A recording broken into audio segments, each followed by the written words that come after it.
Hello Norman embassy of ഫ്രോഡിംഗൻ. ഒരു വെരിഫിക്കേഷന്റെ ഭാഗമായിട്ട് നോർമൻ എംബസിന്ന് വിളിക്കുകയാണ്. എന്റെ പേര് അറബ് ടൈറ്റാൻ. What is your name? നിങ്ങളുടെ ആരെങ്കിലും നോർവേയിലുണ്ടോ? നിങ്ങളുടെ സൈഡിൽ നിന്നുള്ള വെരിഫിക്കേഷൻ ക്ലിയർ ആയെങ്കിൽ മാത്രമേ നിങ്ങളുടെ ചേച്ചിക്ക് നാട്ടിലേക്ക് എത്താൻ കഴിയൂ. Am I clear?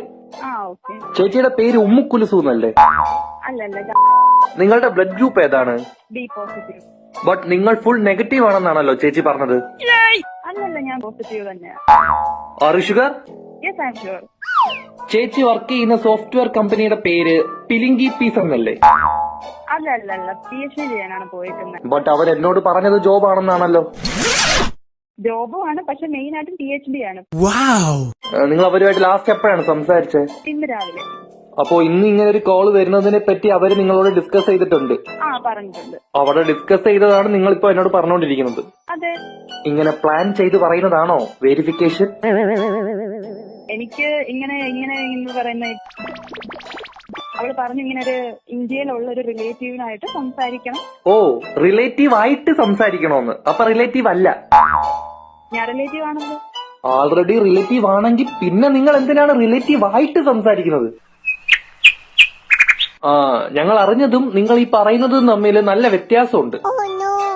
അത് ക്ലിയർ ആക്കാതെ നമുക്ക് വെരിഫിക്കേഷൻ കംപ്ലീറ്റ് ചെയ്യാൻ പറ്റില്ല. ഒന്ന് ഹോൾഡ് ചെയ്യൂ. ഞാനിപ്പോ നിങ്ങളുടെ ചേച്ചിയായിട്ട് സംസാരിച്ചു. അപ്പോ കുറച്ച് കാര്യങ്ങൾ ഞാനിങ്ങനെ ചോദിച്ചറിഞ്ഞ് വെച്ചിട്ടുണ്ട്. നിങ്ങളും അത് കറക്റ്റ് ആയിട്ട് പറയുകയാണെന്നുണ്ടെങ്കിൽ നിങ്ങളുടെ ചേച്ചി നാട്ടിലേക്ക് എത്തും. അല്ലാന്നുണ്ടെങ്കിൽ ഇവിടുത്തെ ജയിലിൽ കിടക്കും. നിങ്ങൾ പണ്ട് ഏത് ജീവിയെയാണ് വീട്ടിൽ വളർത്തിയിരുന്നത്?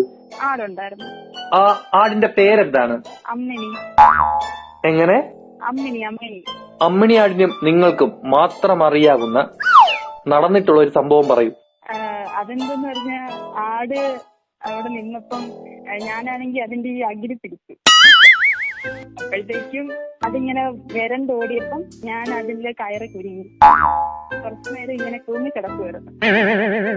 തൂങ്ങിക്കിടക്കുവായിരുന്നോ? പിന്നെ അമ്മ വന്നിട്ട് അഴിച്ചു വിട്ടത്. അപ്പോ കുറച്ചു നേരത്തേക്ക് നിങ്ങൾ എയറിലായിരുന്നു? അതെ. അത് കുഴപ്പമില്ല, ഇനി ഫുൾ ടൈം എയറിലായിരിക്കും. അതെന്താ?